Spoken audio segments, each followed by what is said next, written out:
왜 그런 날 있잖아요. 유난히 조용하고 공기마저 부드러운 날. 그날이 딱 그랬어요. 창문을 반쯤 열어두고 청소 다 마친 뒤 침대에 잠깐 앉았다가 그만 스르르 잠이 들었나 봐요. 햇빛이 따뜻해서였는지 아니면 그 집이 주는 안정감 때문이었는지 모르겠지만요. 눈을 떴을 때는 이미 해가 져 있었어요. 방 안엔 부드러운 스탠드 불빛이 하나 켜져 있었고 창밖으로는 차 소리도 거의 들리지 않았죠.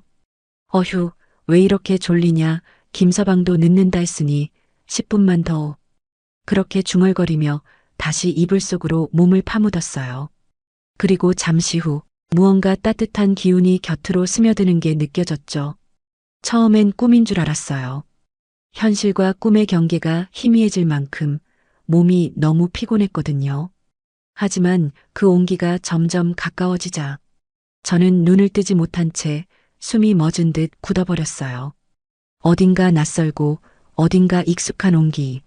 숨결이 너무 가까워서 그제야 깨달았어요. 사위가 착각하고 있다는 걸. 사연을 이어가기 전 구독과 좋아요 부탁드립니다.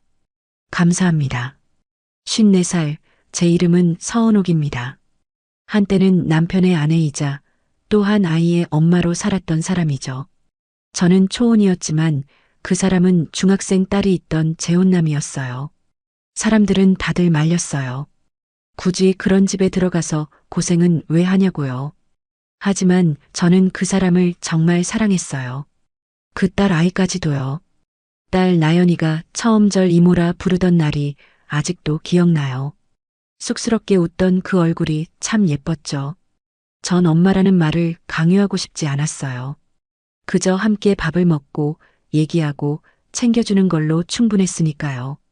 그렇게 10년을 살았습니다. 누가 봐도 평범하지만 제겐 그게 참 소중한 시간이었어요. 그 사람은 3년 전 병으로 세상을 떠났습니다. 그날 이후로 저는 한동안 아무것도 손에 잡히지 않았어요. 하지만 시간이 지나면 사람은 또 살아가더라고요. 지금 그 아이는 결혼해서 4년차 부부가 됐어요. 친딸은 아니지만 저는 여전히 엄마로 남고 싶었습니다. 그래서 가끔 전화를 해요. 엄마, 집에 김치가 없어요. 그럼 저는 그 말 한마디에 마음이 벌써 그 집으로 가 있죠. 빨래며 청소며 밀린 집안일이 눈에 선하거든요. 저는 종종 맞벌이 부부인 딸 집에 가서 청소를 해주곤 합니다. 밀린 빨래며 설거지며 집안일이 제대로 될 리가 없으니까요. 처음엔 그저 도와주는 마음이었어요. 하지만 언제부턴가 그 집에 가면 괜히 긴장이 되더라고요. 사위인 연호는 늘 예의 바르고 조용했어요. 퇴근해서 돌아올 때마다 어머니 오셨어요? 하며 미소를 짓는데 그 웃음이 어쩐지 따뜻했어요. 딸아이보다 말이 통할 때도 있었죠. 커피를 내려주거나 소소한 얘기를 나누는 그 시간들이 이상하리만큼 편했어요. 딸아이가 사위를 처음 보여준 건 5년 전쯤이었어요. 문이 열리자 낯선 남자가 서 있었어요. 처음 보는 얼굴이었는데 어쩐지 익숙한 기운이 느껴졌습니다. 혹시 누구? 그가 조심스럽게 묻길래 저도 웃으며 말했어요. 아, 나 나연이 엄마예요. 아, 정말 젊어 보이시네요. 너무 아름다우세요. 그 말에 저도 모르게 웃음이 새어나왔습니다. 괜히 어색해서였는지 오랜만에 그런 말을 들어서였는지 모르겠어요. 그날 이후로 연호를 볼 때마다 마음이 미묘해졌습니다. 어머니가 일찍 돌아가셨다고 들었는데 그에 비해 연호는 밝게 자란 듯 했어요. 굵은 성과 다정한 말투가 참 인상 깊었습니다. 오랜만에 볼 때면 어머니는 어떻게 아직 피부가 이렇게 고우세요? 묻던 그 말이 아직도 귀에 남아요. 비가 오던 날이었어요. 나연이 출장이라 대신 저녁을 챙겨주러 갔습니다. 국 데워놨어. 식기 전에 얼른 먹어. 항상 이렇게 신경 써주시네요. 연호가 웃으며 말했는데 그 미소가 참 따뜻했어요. 식사 후 설거지를 하고 있는데 뒤에서 저를 가볍게 껴안으며 연호가 말했죠. 장모님, 밥이 최고예요. 오늘도 잘 먹었습니다. 그리고는 제 손에 수건을 건네줬어요. 그 작은 행동이 이상하게 오래 남았어요. 별일 아닌데도 가슴 한쪽이 묘하게 떨렸어요. 그럴 때마다 미쳤다. 미쳤구나 네가 하며 스스로를 다 잡았습니다. 집으로 돌아오는 길 버스창에 비친 제 얼굴을 한참 봤습니다. 은호가 정신 차려. 나연이 남편이야. 그렇게 스스로를 다독였지만 그 다짐은 금세 희미해지더군요. 연호가 보여준 따뜻한 말 한마디, 그 작은 배려들이 자꾸 제 마음속에 스며들고 있었어요. 그날도 딸에게 전화가 왔어요. 지방으로 출장을 가는데 김서방도 아마 늦을 거라고요. 편하게 계셔도 된다는 말에 저는 편안한 옷차림으로 청소를 시작했습니다. 냉장고 청소를 시작해서 화장실, 옷방까지 쓸고 닦았죠. 날이 좋아서였는지 안방 침구도 털어 햇볕에 내놨다가 다시 펼쳐놓았어요. 그날따라 바람도 부드럽고 햇살도 따뜻했어요. 그렇게 일을 마치고 그 푹신한 침대 위에 잠깐 앉았다가 스르르 잠이 들고 말았지 뭐예요? 눈을 떴을 때 누군가의 그림자가 바로 곁에 있었어요. 처음엔 꿈인 줄 알았습니다. 하지만 순간 그 손길이 머리카락을 스치고 어깨로 내려올 때 묘한 불안이 가슴을 파고들었어요. 익숙하지 않은 냄새, 낯선 숨소리. 저는 숨을 들이켰어요. 몸을 움직이려 했지만 너무 갑작스러워 아무 말도 나오지 않았죠. 그제야 깨달았어요. 이건 분명한 오해였고 사위는 딸이 돌아왔다고 믿고 있는 듯 했습니다. 저는 그 착각의 중심에 있었어요. 그 온기가 점점 구체적인 형태를 띠며 내 어깨를 스치고 가슴 앞으로 미끄러지듯 닿았어요. 손끝이 닿았을 때 내 몸은 반사적으로 굳어버렸죠. 머릿속은 하얗게 비었고 숨만 덜컥거렸습니다. 어깨를 스치는 손끝, 엇갈린 이름, 그리고 짧은 숨 한 번. 그때였어요. 무언가 되돌릴 수 없는 순간이 오자 모든 게 꿈처럼 느리게 흘러갔어요. 그 순간 한 번 더 온몸이 얼어붙었어요. 말 한마디도 할 수 없었어요. 머리로는 아니야라고 외쳤지만 몸은 이미 그 경계에서 움직이지 못했죠. 손은 머뭇거림 없이 내게 머물렀고 나는 그 자리에 얼어붙어 버렸습니다. 마치 목구멍이 잠긴 것처럼 소리가 나오질 않았어요. 그 후로도 한참을요. 공기가 식자 저는 천천히 고개를 돌렸어요. 옆에 앉은 사위의 얼굴이 낯설게 보였어요. 믿기지 않는 현실 앞에서 입안이 바짝 말랐습니다. 저는 천천히 몸을 일으켰어요.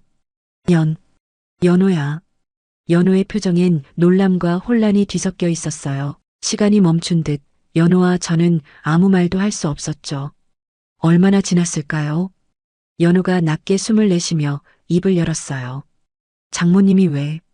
목소리가 떨렸습니다. 저도 고개를 숙인 채 말했어요. 나연이가 출장 간다길래 청소 좀 해주러 왔어. 잠깐 쉰다는 게 말끝이 흐려졌습니다. 그는 아무 대답도 하지 않았어요. 그저 고개를 숙인 채 가만히 앉아 있었습니다.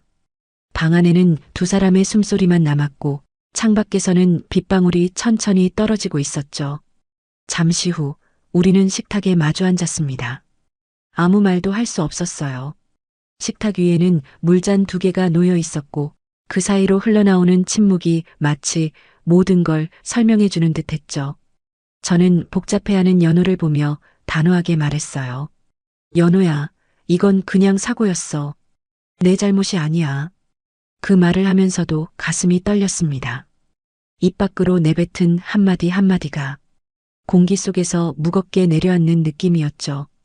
연호는 고개를 숙인 채 아무 말도 하지 않았습니다. 손끝이 떨리고 있었어요. 그 모습을 보니 마음이 더 복잡해졌습니다. 그도 충격이었겠죠. 그런데 이상하게도 저는 그보다 더 큰 죄책감이 밀려왔습니다. 내가 왜 여기 있었을까? 왜 잠이 들었을까? 생각이 꼬리에 꼬리를 물었어요. 하지만 지금은 누구도 탓할 수 없었죠. 그저 이 순간을 어떻게든 덮어야 했습니다. 저는 조용히 숨을 내쉬며 고개를 숙였어요. 아무 일 없었던 걸로 하자, 연호야. 서로에게 상처만 남을 테니까. 그 말이 입 밖으로 나오는 순간 방 안의 공기가 조금씩 식어갔습니다. 창문 틈으로 바람이 스며들었고 그 바람에 커튼이 천천히 흔들렸습니다. 그렇게 집으로 돌아왔습니다. 불을 켜기도 전에 한숨이 먼저 새어나왔어요. 현관에 벗어둔 신발이 엉성하게 놓여 있었고 그 작은 어지러움이 지금 제 마음 같았죠. 씻지도 못한 채 소파에 앉았습니다. 손끝에 아직도 미묘한 온기가 남아 있었어요. 그게 죄책감인지 두려움인지 아니면 다른 감정인지 도무지 분간이 안 되더군요. 이건 실수야. 그저 착각에서 비롯된 일. 스스로를 다독이려 했지만 머릿속은 온통 연호 생각뿐이었습니다. 그 아이가 보였던 당황스러운 표정, 그 말 한마디 하지 못하던 침묵. 자꾸만 그 장면이 떠올라서 숨이 막혔어요. 괜히 거실을 한 바퀴 돌다가 손에 걸린 잔을 꺼내 물을 따랐습니다. 물잔 속에서 천천히 올라오는 기포를 보며 혼잣말처럼 중얼거렸죠. 이게 다 무슨 일이지는 왜 이렇게 떨리는 거지? 창밖으로는 비가 내리고 있었어요. 유리창에 맺힌 물방울이 흘러내릴 때마다 가슴 한쪽이 함께 무너지는 것 같았습니다. 죄책감과 미묘한 감정이 뒤섞여 그날 밤 저는 끝내 잠들지 못했어요. 며칠 후 딸 나연에게서 전화가 왔어요. 엄마, 반찬을 뭘 그렇게 많이 가져다 놓으셨어요? 다 먹지도 못하는데. 밝게 웃는 목소리에 저도 따라 웃었지만 속으로는 갑자기 가슴이 철렁 내려앉았어요. 아휴, 그냥 냉장고에 있는 재료 버리기 아까워서 했지 뭐. 천천히 먹어. 연호 씨가 그러는데 엄마 국이 너무 맛있대요. 또 먹고 싶다고 난리라니까요. 그 말에 젓가락을 쥔 손이 살짝 떨렸어요. 얼굴이 순간 굳어버렸죠. 그래, 그랬구나. 짧게 대답하면서도 목소리를 최대한 자연스럽게 눌렀습니다. 하지만 가슴속에서는 이상하게 죄스러운 감정이 들끓었어요. 그냥 단순한 오해일 뿐인데도 그날의 공기와 그 눈빛이 자꾸 떠올랐습니다. 전화를 끊고 나서 싱크대 앞에 서 있었어요. 손에 쥔 행주가 물에 젖은 채로 떨어졌죠. 물이 바닥으로 번지듯 제 마음도 퍼져나가는 것 같았습니다. 괜찮아. 다 지나갈 일이야. 그렇게 스스로를 다독이면서도 그날의 목소리, 그 따뜻했던 눈빛이 왜 그렇게 생생하게 남아있는지 도무지 모르겠더군요. 그렇게 죄책감과 알 수 없는 무거운 마음을 안고 지낸 지 2주쯤 지났을 때였어요. 나연에게서 전화가 왔습니다. 엄마, 요즘 왜 우리 집에 안 와요? 무슨 일 있어요? 같이 저녁 먹어요. 그 한마디에 잠시 망설였지만 괜히 피하면 더 이상할 것 같았죠. 그래서 결국 그 집으로 향했습니다. 연호는 평소처럼 웃으며 저를 반겼습니다. 그 미소가 어쩐지 예전보다 더 편안하게 느껴졌어요. 나연의 권유로 치맥을 하기로 했습니다. 엄마, 오늘은 꼭 같이 마셔요. 연호도, 우리 셋이. 그날 나연은 오랜만이라 그런지 한껏 들떴어요. 잔을 여러 번 비우더니 얼굴이 점점 붉어졌죠. 엄마 자고 가요. 오늘은 위험해, 알았죠? 그 말을 남기고 방으로 들어가더니 금세 코 고는 소리가 들렸습니다. 식탁엔 저와 연호 단둘이 남았어요. 그 순간 공기가 달라졌습니다. TV에서 흘러나오는 소리만 멀리서 작게 들렸죠. 어색한 침묵을 견디지 못하고 제가 먼저 말을 꺼냈습니다. 우리도 이제 정리할까? 택시 불러서 가면 되니까 신경 쓰지 마. 그러자 연호가 고개를 저으며 단호하게 말했어요. 안 돼요, 장모님. 나연이도 주무시고 가라고 했잖아요. 술 드셨는데 위험해요. 오늘은 주무시고 가세요. 그 말이 왜 그렇게 낯설게 들렸는지 모르겠어요. 평소처럼 정중한 말인데 그 안에 묘한 울림이 느껴졌습니다. 저는 아무 말도 하지 못한 채 그저 고개를 끄덕였죠. 은옥이 식탁 위 잔을 정리하려던 순간 연호가 손목을 살짝 잡았습니다. 저 장모님 잠깐만요. 그의 눈빛이 잠시 흔들렸어요. 한 잔만 더 하실래요? 드릴 말씀이 있어서요. 그 말에 저는 잠시 망설였지만 잔을 다시 내려놓았습니다. 연호는 잠시 침묵하더니 낮은 목소리로 말했어요. 요즘 계속 생각이 많았어요.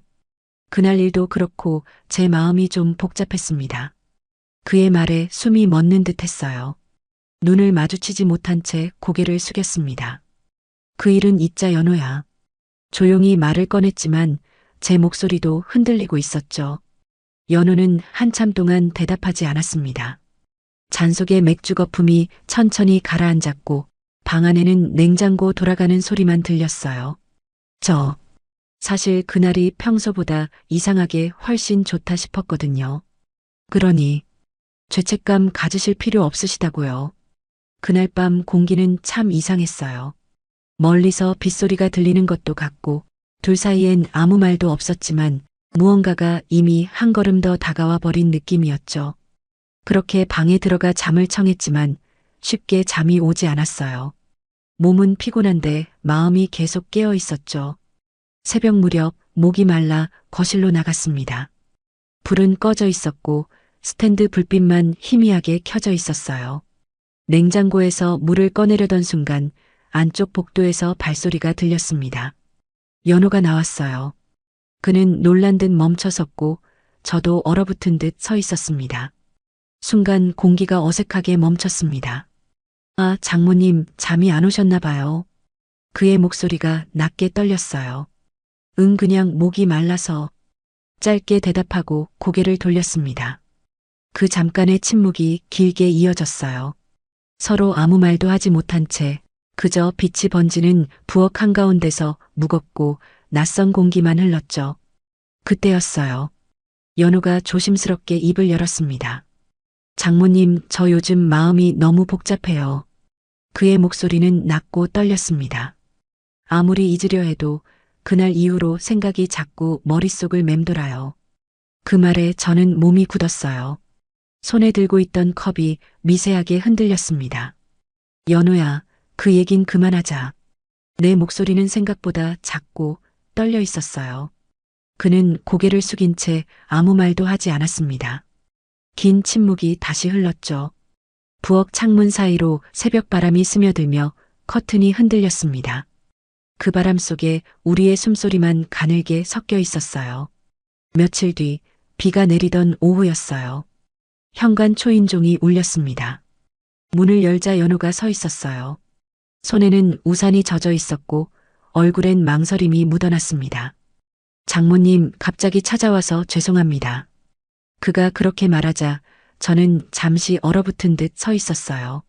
무슨 일이야, 연호야? 무슨 일 있었어? 그냥 인사드리러 왔어요. 계속 마음이 불편해서요. 그 말을 듣는 순간 가슴이 복잡하게 얽혀왔어요. 그날 이후 서로 연락 한 번 하지 않았는데 이제 와서 무슨 말을 하려는 걸까 싶었죠. 거실로 들어온 연호는 조심스레 자리에 앉았습니다. 젖은 우산에서 물방울이 떨어지며 바닥을 적셨습니다. 그 작은 소리조차 유난히 크게 들렸어요. 그날 이후 계속 죄송했어요. 장모님도 많이 힘드셨을 거예요. 그의 말에 저는 고개를 끄덕였죠. 그래, 이제 그 일은 그냥 없던 일로 하자. 서로 상처만 남으니까. 내가 그렇게 말했을 때 연호는 한동안 가만히 앉아 있다가 거세게 저를 안으며 울먹거렸습니다. 저 장모님. 그의 목소리는 눈물 젖은 듯 떨렸어요. 저 그냥 밥 먹을 때처럼 예전처럼 지내고 싶어요. 이렇게 어색해지는 게 너무 힘들어요. 그는 고개를 숙인 채 말했습니다. 그날 이후로 제 마음이 너무 복잡해요. 그 느낌이 자꾸 떠오르고 한 번만 더 그러고 싶을 만큼 좋았다는 게 스스로도 혼란스러워요. 그건 제가 알아서 정리할게요. 그러니까 제발 저를 불편하게 대하지 말아주세요. 그 말을 듣는 순간 가슴이 먹먹해졌습니다. 그의 말 한마디 한마디가 공기 속에 무겁게 내려앉았어요. 저는 아무 대답도 하지 못한 채 그저 고개를 숙이고 두 손을 무릎 위에 올려놓았습니다. 방 안에는 빗소리와 두 사람의 숨소리만이 조용히 흘렀습니다. 연호를 겨우 타일러서 집으로 돌려보냈습니다.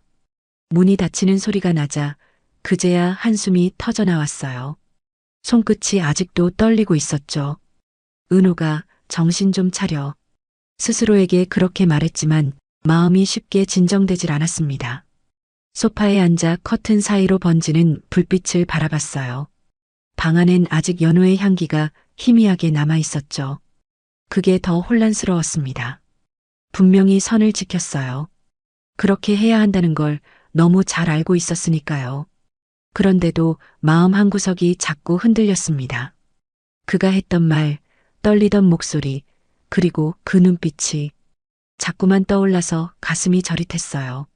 티는 내지 않았지만 나도 흔들렸던 게 사실이었죠. 그게 더 부끄러웠습니다. 나 왜 이러는 걸까?